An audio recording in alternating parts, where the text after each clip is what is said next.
Hi friends, it's me Priya Hariprasad. Welcome to the world of economics and welcome to my channel. Hope that you all are doing good. ഇന്ന് നമ്മളിവിടെ discuss ചെയ്യാൻ പോകുന്നത് deflation. What is deflation, അതിന്റെ causes, then measures to control deflation. അങ്ങനെ ഡിഫ്ലേഷനുമായി relate ചെയ്തിട്ടുള്ള വളരെ important ആയിട്ടുള്ള ഒരു ക്ലാസ് തന്നെയായിരിക്കും. Degree and P G level സ്റ്റുഡൻസിന് വളരെ യൂസ്ഫുൾ ആയിട്ടുള്ള ഒരു ക്ലാസ് തന്നെയായിരിക്കും. Try to watch it and try to share with your friends. Okay then. ഇതുവരെ എന്റെ ചാനൽ സബ്സ്ക്രൈബ് ചെയ്യാതെ കാണുന്നവരുണ്ടെങ്കിൽ ഒന്ന് സബ്സ്ക്രൈബ് ചെയ്യുക, ബെല്ലൈക്കൺ ക്ലിക്ക് ചെയ്യുക, ഓൾ എന്ന ഓപ്ഷനും കൂടെ പ്രസ് ചെയ്യുക. അപ്പോഴേ ഞാൻ ഇടുന്ന പുതിയ വീഡിയോസിന്റെ നോട്ടിഫിക്കേഷൻസ് നിങ്ങൾക്ക് ഉടനെ തന്നെ ലഭിക്കുകയുള്ളൂ. Okay then come, let's learn together.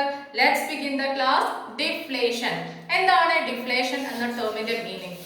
പണച്ചുരുക്കം എന്നാണ് നമ്മൾ മലയാളത്തിൽ പറയുക അല്ലേ? പണച്ചുരുക്കം. Okay, just opposite to the word what is inflation. Inflation എന്ന വേർഡിന് ജസ്റ്റ് ഓപ്പോസിറ്റ് ആണ് എന്ന് പറയുന്നത് ഈ ഡിഫ്ലേഷൻ എന്ന് പറയുന്നത്. ഇൻഫ്ലേഷൻ എന്ന് പറഞ്ഞാൽ പണച്ചുരുക്കം അല്ലെ, ജനറൽ പ്രൈസ് ലെവൽ എല്ലാം ഇൻക്രീസ് ചെയ്തു വരികയാണ്. Increase in general price level ആണ് inflation.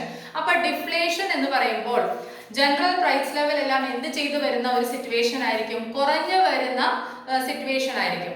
Reduction in the general price level in an economy. ഒരു എക്കോണമിയില് ജനറൽ പ്രൈസ് ലെവൽ അല്ലെ, പൊതുവില നിലവാരം, അത് എന്ത് ചെയ്തു വരികയാണ്? റെഡ്യൂസ്, ഡിക്ലൈൻ ചെയ്ത് വരികയാണ്, കുറഞ്ഞു വരികയാണ്. അതിനെയാണ് നമ്മൾ എന്തെന്ന് പറയുന്നത്? ഡിഫ്ലേഷൻ എന്ന് പറയുന്നത്. ഓക്കെ, അപ്പൊ ഡിഫ്ലേഷൻ എന്ന് പറയുന്നത് reduction in the general price level in an economy. ഒരു എക്കോണമിയിലെ general price level of goods and services, സാധനങ്ങളുടെയും സേവനങ്ങളുടെയും പൊതു വില നിലവാരം എന്ത് ചെയ്തു വരികയാണ്? കുറഞ്ഞു വരികയാണ്. അതിനെ നമുക്ക് എന്തെന്ന് ടേം ചെയ്യാം? ഡിഫ്ലേഷൻ എന്ന് ടേം ചെയ്യാം. അത് പണച്ചുരുക്കം എന്ന് നമ്മൾ മലയാളത്തിൽ പറയുന്നു അല്ലെ. കാരണം during the period of deflation value of money increases and circulation of money decreases. Value of money increase ചെയ്യും. ഏത് പീരീഡില്? ഇൻഫ്ലേഷന്റെ പീരീഡില്. കാരണം നമ്മുടെ കൈവശമെല്ലാം പണത്തിന്റെ അളവ് കുറവായിരിക്കും അല്ലെ.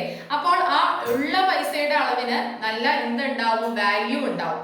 അതേപോലെ നമ്മൾ പറഞ്ഞു ഡിഫ്ലേഷന്റെ സമയത്ത് വില നിലവാരം കുറയുകയാണെന്ന് പറഞ്ഞു. അപ്പൊ നേരത്തെ നമ്മൾ ചിലപ്പോൾ ഒരു 100 rupees പേ ചെയ്ത ഒരു സെയിം പ്രോഡക്റ്റ് നമ്മൾ ഒരു 90 rupees ഒക്കെ പേ ചെയ്താൽ നമുക്ക് ചിലപ്പോൾ കിട്ടുമായിരിക്കും. ഏത് പീരീഡില്? ഡിഫ്ലേഷന്റെ പീരീഡില്. അപ്പം അതിന്റെ മീനിങ് എന്താണ്? നേരത്തെ കൊടുത്ത അത്രയും നമുക്കിപ്പോൾ സെയിം പ്രോഡക്റ്റിന് പേ ചെയ്യേണ്ടി വരുന്നില്ല എന്ന് പറയുമ്പോൾ അതിന്റെ മീനിങ് എന്തിന് വാല്യൂ ഉണ്ട്? മണിക്ക് വാല്യൂ ഉണ്ട്. നമ്മൾ പേ ചെയ്യുന്ന മണിക്ക് വാല്യൂ ഉണ്ട്. ശരിയല്ലേ? അപ്പം ഡിഫ്ലേഷന്റെ പീരീഡില് മണിക്ക് എന്തുണ്ട്? വാല്യൂ ഉണ്ട്. During the period of deflation value of money increases. ശരിയല്ലേ? But circulation of money decreases. Circulation of money കുറയും. ജനങ്ങളുടെ കൈവശമുള്ള പണത്തിന്റെ അളവും അത് സർക്കുലേറ്റ് ചെയ്യുന്നതിന്റെ ആ ഒരു ഫാസ്റ്റ് അല്ലെ, ഒരാളിൽ നിന്നും ഈ ഒരാളിലേക്ക് ഈ പൈസ ഇങ്ങനെ സർക്കുലേറ്റ് ചെയ്യില്ലേ? ഓക്കെ, അപ്പം അത് എന്ത് ചെയ്യും? അത് വളരെ കുറവായിരിക്കും. മനസ്സിലായോ പറഞ്ഞത്? അപ്പൊ നമ്മുടെ കൈവശമെല്ലാം പണത്തിന്റെ അളവ് കുറവുള്ള ഒരു സമയമാണ് ഏത്? ഡിഫ്ലേഷൻ എന്ന് പറയുന്നത്. അതുകൊണ്ടാണ് നമ്മുടെ കയ്യിൽ ഉള്ള ആ പൈസക്ക് എന്തുണ്ടെന്ന് പറയുന്നത്? മൂല്യമുണ്ട്. അപ്പൊ അതുകൊണ്ട് തന്നെയാണ് എന്ത് കുറവ്? സർക്കുലേഷൻ കുറവാണ്. മനസ്സിലായോ? സർക്കുലേഷൻ കുറവായിരിക്കും. വളരെ സ്ലോ ആയിട്ടായിരിക്കും ഈ എമൗണ്ട് ഓഫ് മണി എന്ത് ചെയ്യുന്നത്? സർക്കുലേറ്റ് ചെയ്യുന്നത്. മനസ്സിലായോ?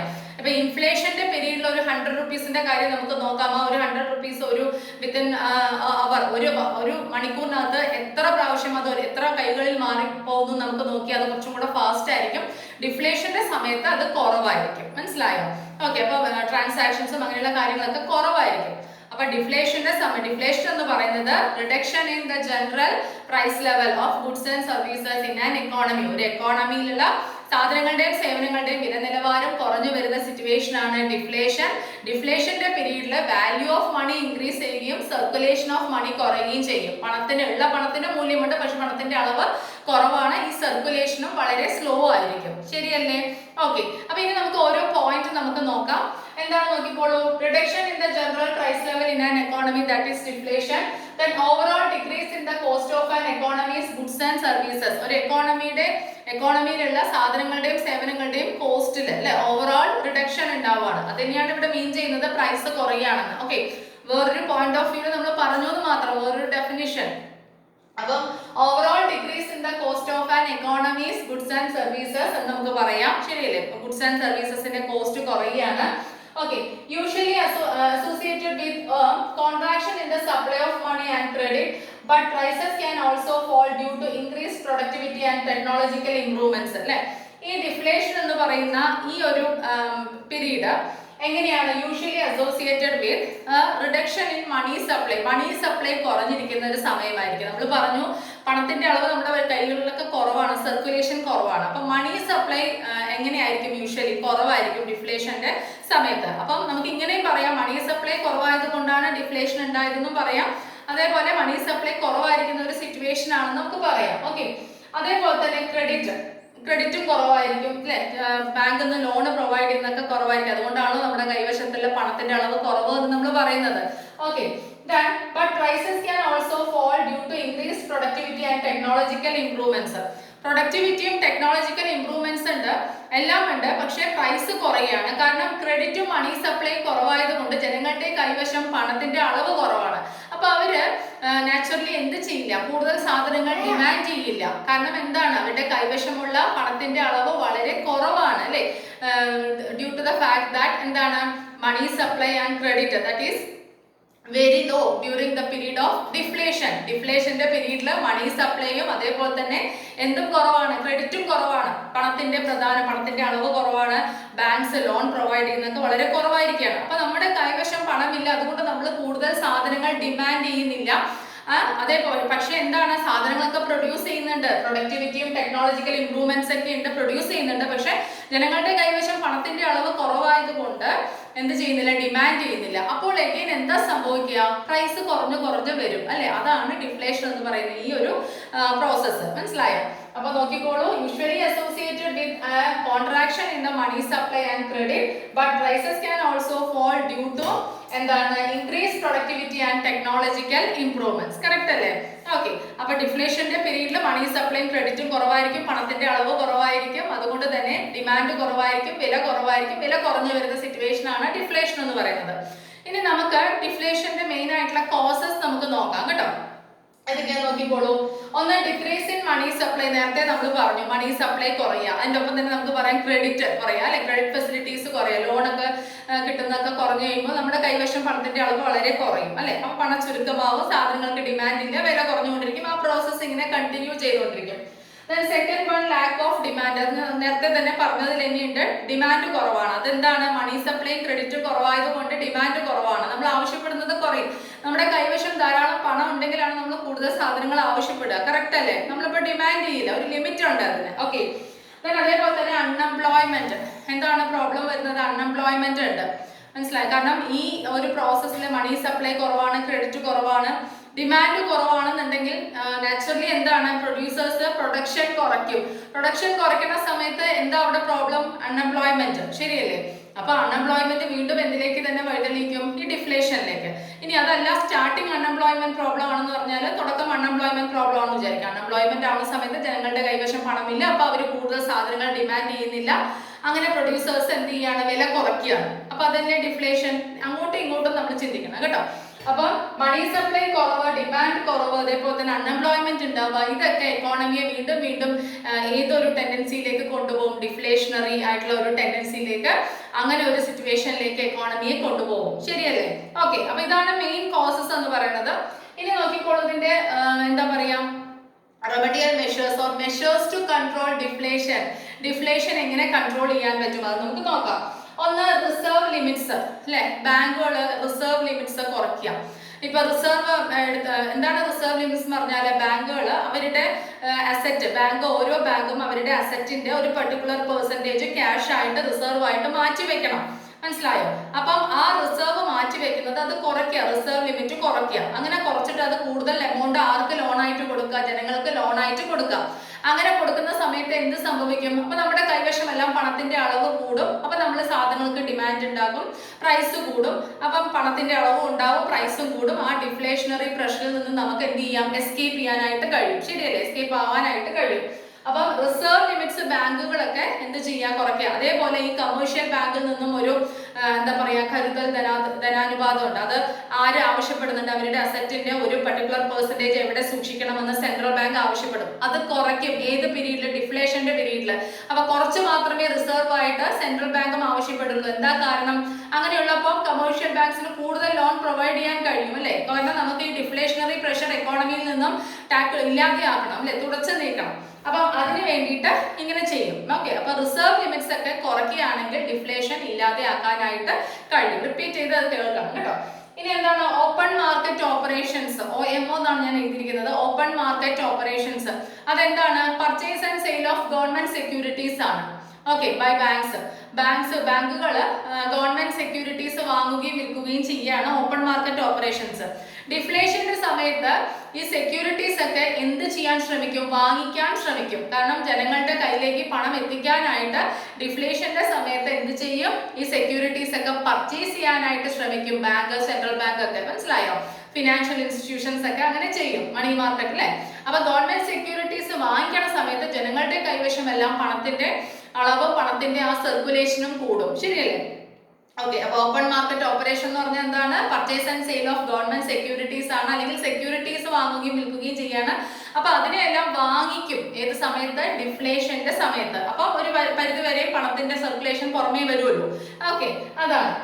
അതുപോലെ തന്നെ ബാങ്ക് റേറ്റ് കുറയ്ക്കും. Bank rate is the rate at which central bank lends to commercial banks. Bank rate എന്ന് പറഞ്ഞാല് സെൻട്രൽ ബാങ്ക് ലോൺ കൊടുക്കും ആർക്ക്? കമേഴ്ഷ്യൽ ബാങ്ക്സിന്. അപ്പോൾ ഈടാക്കുന്ന പലിശയാണ് bank rate. Bank rate is the rate at which central bank lends to commercial banks എന്ന് പറഞ്ഞാൽ central bank commercial ബാങ്ക്സിന് ലോൺ കൊടുക്കും. ആ ലോൺ കൊടുക്കുമ്പോൾ ഈടാക്കുന്ന പലിശയാണ് എന്ത്? Bank rate. ഇത് ആര് കുറയ്ക്കും? Central bank. എപ്പോൾ കുറയ്ക്കും? ഡിഫ്ലേഷൻ സമയത്ത്. എന്തിനു വേണ്ടിയിട്ട്? കൂടുതൽ എമൗണ്ട് ഓഫ് മണി കമേഴ്ഷ്യൽ ബാങ്കിന്റെ കൈവശം വെക്കാനും കൂടുതൽ ലോൺ പ്രൊവൈഡ് ചെയ്യാൻ സഹായിക്കാനും വേണ്ടിയിട്ട് ബാങ്ക് റേറ്റ് ആര് കുറയ്ക്കും? സെൻട്രൽ ബാങ്ക് കുറയ്ക്കും. ഏത് പീരീഡില്? ഡിഫ്ലേഷന്റെ പീരീഡില്. ശരിയല്ലേ? അപ്പൊ ബാങ്ക് റേറ്റ് ഡിഫ്ലേഷന്റെ പീരീഡിൽ കുറയ്ക്കുകയാണെങ്കിൽ commercial banks can provide more credit to the public. Commercial ബാങ്ക്സിന് കൂടുതൽ ക്രെഡിറ്റ് പബ്ലിക്കിന് പ്രൊവൈഡ് ചെയ്യാൻ കഴിയുകയും അങ്ങനെ ഡിഫ്ലേഷണറി പ്രഷർ എക്കോണമിയിൽ നിന്ന് നമുക്ക് എന്ത് ചെയ്യാൻ കഴിയും? ഇല്ലാതെയാക്കാനും കഴിയുന്നു. കറക്റ്റ് അല്ലേ?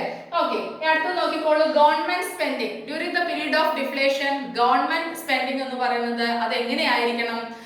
that should be high, very high ആയിരിക്കണം. ഡിഫ്ലേഷന്റെ സമയത്ത് ഗവൺമെന്റ് എക്സ്പെൻഡിച്ചർ ഹൈ ആയിരിക്കണം. കാരണം ഗവൺമെന്റ് എക്സ്പെൻഡിച്ചർ എന്ന് പറഞ്ഞാൽ അതിന്റെ അർത്ഥം നമുക്ക് എങ്ങനെയെങ്കിലും ഇൻകം ജനറേറ്റ് ചെയ്യും. ഗവൺമെന്റ് എന്ത് ചെലവ് ചെയ്താലും അത് നമുക്ക് ഇൻകം ആണ്. അപ്പോൾ ഒരു കൺസ്ട്രക്ഷൻ നടത്തിയാൽ കുറെ പേർക്ക് അവിടെ ജോലി കിട്ടുന്നു, ഇൻകം ജനറേറ്റ് ചെയ്യും. അല്ലെങ്കിൽ ഒരു കുറെ അൺഎംപ്ലോയ്മെന്റ് അലവൻസോ എന്തെങ്കിലും അലവൻസസ് കൊടുക്കുകയാണെങ്കിൽ അങ്ങനെയും ജനങ്ങളുടെ കൈവശം പൈസ എത്തും അല്ലെ. അപ്പൊ ഗവൺമെന്റിന്റെ എക്സ്പെൻഡിച്ചർ, ഗവൺമെന്റിന്റെ സ്പെൻഡിങ് ഏത് സമയത്ത് കൂട്ടണം എന്നാണ് പറയുന്നത്? ഡിഫ്ലേഷന്റെ സമയത്ത് കൂട്ടണം. അങ്ങനെ കൂട്ടുന്ന സമയത്ത് പണ ചുരുക്കം എന്ന് പറയുന്ന പ്രോബ്ലം മാറി ജനങ്ങളുടെ കൈവശം പണം വരികയും ആ സർക്കുലേഷൻ ഒന്ന് കൂടുകയും സാധനങ്ങൾക്ക് വില പതുക്കെ ഉയരുകയും എക്കോണമി നല്ലൊരു പൊസിഷനിലേക്ക് എത്തുകയും ചെയ്യും. ശരിയല്ലേ? Okay, then last one, cut tax rates. Cut tax rates. Tax cut ചെയ്യാം. കൂടുതൽ ടാക്സ് എന്ത് ചെയ്യരുത്? ഗവൺമെന്റ് ഈടാക്കരുത്. ഏത് സമയത്ത്? During the period of deflation. ഡിഫ്ലേഷന്റെ സമയത്ത് കൂടുതൽ ടാക്സ് ഗവൺമെന്റ് ഈടാക്കരുത്. കാരണം ജനങ്ങളുടെ കൈവശം പണം ഇല്ലാത്ത അവസ്ഥയാണ്, സർക്കുലേഷൻ കുറഞ്ഞ അവസ്ഥയാണ്. അങ്ങനെ ഒരു സിറ്റുവേഷനിൽ ടാക്സ് എന്ത് ചെയ്യണം? കുറയ്ക്കണം. ആര്? ഗവൺമെന്റ്. അങ്ങനെ കുറയ്ക്കുമ്പോൾ കുറച്ചെങ്കിലും ആ ഒരു റെഡ്യൂസ് ചെയ്തിട്ടുള്ള ആ എമൗണ്ട് എങ്കിലും നമ്മുടെ കൈവശം ഉണ്ടാവും അല്ലേ. അപ്പൊ ഒരു ഡിഫ്ലേഷൻ സമയത്ത് ആ ഡിഫ്ലേഷണറി പ്രഷർ കുറച്ചെങ്കിലും ഒരു up to a certain limit എങ്കിലും ഇല്ലാതെയാക്കാനായിട്ട് ഗവൺമെന്റ് എന്ത് ചെയ്യണം? Has to cut tax. Tax cut ചെയ്തേ മതിയാവും. അങ്ങനെ ടാക്സ് കട്ട് ചെയ്താൽ ഡിഫ്ലേഷണറി പ്രഷർ എക്കോണമിയിൽ നിന്നും ഇല്ലാതെയാക്കാനായിട്ട് കഴിയും. മനസ്സിലായോ? അപ്പം റിസർവ് ലിമിറ്റ്സ് കുറയ്ക്കുക. ഓപ്പൺ മാർക്കറ്റ് ഓപ്പറേഷൻസിൽ ഗവൺമെന്റ് സെക്യൂരിറ്റീസ് ഒക്കെ എന്ത് ചെയ്യാം? വാങ്ങിക്കുക അല്ലെ. അതേപോലെ തന്നെ ബാങ്ക് റേറ്റ് കുറയ്ക്കുക, ഗവൺമെന്റ് സ്പെൻഡിങ് കൂട്ടുക, ദെൻ ടാക്സ് കട്ട് ചെയ്യുക. അത് ടാക്സ് കട്ട് ചെയ്യുക, ടാക്സ് ഒക്കെ കുറച്ച് കുറയ്ക്കുക. ഇതെല്ലാം ചെയ്തു വരുമ്പോൾ ജനങ്ങളുടെ കൈവശം ഒരു പരിധി വരെ പണം ഉണ്ടാവുകയും അങ്ങനെ അവർ സാധനങ്ങൾക്ക് ഡിമാൻഡ് ചെയ്യുകയും അങ്ങനെ എന്താണ്? എക്കോണമി ഒരു ഉണർവിലേക്ക് വരികയും ചെയ്യും. ഇനി ഈ ഡിഫ്ലേഷൻ എന്ന് പറയുന്നത് നമ്മൾ ഇത്രയും വലിയ പ്രോബ്ലം ആണോ എന്ന് നമ്മൾ അറിഞ്ഞത് എപ്പോഴാണ്? ശരിക്കും പറഞ്ഞാൽ ഇതിനെക്കുറിച്ച് നമ്മൾ ഡിസ്കസ് ചെയ്യാൻ തുടങ്ങിയത് എപ്പോൾ മുതലാണ്? Great depression 1930s all over the world നമ്മൾ സഫർ ചെയ്തിട്ടുള്ള ഒരു പ്രോബ്ലം ആണ് എന്ന് പറയുന്നത് ഗ്രേറ്റ് ഡിപ്രഷൻ എന്ന് പറയുന്നത് 1930s അല്ലെ. എംപ്ലോയ്മെന്റ് ഇല്ല, ഔട്ട്പുട്ട് ഇല്ല, പ്രൈസ് ഇല്ല, ആർക്കും ആരുടെ കയ്യിലും ഇൻകം ഇല്ല, മണി ഇല്ല, അങ്ങനെ ഒരു സിറ്റുവേഷൻ ഉണ്ടായിരുന്നു. അപ്പം ആ ഒരു സിറ്റുവേഷനിലേക്ക് പോവാതിരിക്കാൻ അല്ലെ, അതാണ് ശരിക്കും എന്താ, സാധനങ്ങൾക്കൊന്നും വിലയില്ല, അപ്പൊ പ്രൊഡ്യൂസേഴ്സ് പ്രൊഡ്യൂസ് ചെയ്യുന്നില്ല, അപ്പൊ അൺഎംപ്ലോയ്മെന്റ് പ്രോബ്ലം, ജനങ്ങൾക്ക് ഇൻകം ഇല്ല, അൺഎംപ്ലോയ്മെന്റ് അല്ലേ, അപ്പൊ ഇൻകം ഇല്ല, അപ്പൊ വീണ്ടും സാധനങ്ങൾ ഡിമാൻഡ് ചെയ്യുന്നില്ല, അഗെയിൻ ആൻഡ് അഗെയിൻ വില കുറയുകയും പ്രൊഡക്ഷൻ കുറയുകയും അൺഎംപ്ലോയ്മെന്റ് ആവുകയും അങ്ങനെ താഴോട്ട് എക്കോണമി പോയി ഡിപ്രഷൻ മാന്ദ്യത്തിലേക്കാണ് എത്തുക അല്ലെ, ഒരു ചലനമില്ലാത്ത ഒരു വല്ലാത്തൊരു അവസ്ഥയിലേക്ക് എക്കോണമി എത്തും. അപ്പൊ അതൊക്കെ ടാക്കിൾ ചെയ്യാനായിട്ട് നമ്മൾ ഇതെല്ലാം ഫോളോ ചെയ്തേ പറ്റൂ ഡിഫ്ലേഷണറി പീരീഡിൽ. ഓക്കെ, അപ്പൊ great depression 1930s all over the world നമ്മളെല്ലാം അനുഭവിച്ചിട്ടുണ്ടായിരുന്നു അല്ലെ. എങ്ങനെയായിരിക്കും അത്?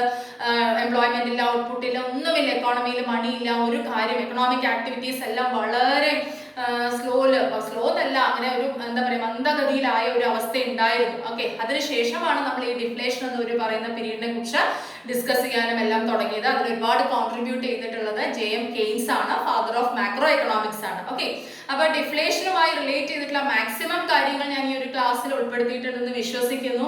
റിപ്പീറ്റ് ചെയ്ത് കേൾക്കണം സ്പീഡ് കൂടിയിട്ടുണ്ടെങ്കിൽ. ഓക്കെ, അപ്പൊ repeat the video, make it clear. എന്തെങ്കിലും സജഷൻ ഉണ്ടെങ്കിൽ കമന്റ് ബോക്സിൽ അറിയിക്കുക. മാക്സിമം എല്ലാവരും കാണുകയും ഫ്രണ്ട്സുമായിട്ട് ഷെയർ ചെയ്യുകയും ചെയ്യുക. ഇതുവരെയും എന്റെ ചാനലിൽ തന്നിട്ടുള്ള എല്ലാ സപ്പോർട്ടിനും ഒരുപാട് താങ്ക്സ്. വീണ്ടും അടുത്ത ക്ലാസ്സിലൂടെ കാണാം. Thank you, thanks a lot, take care, by.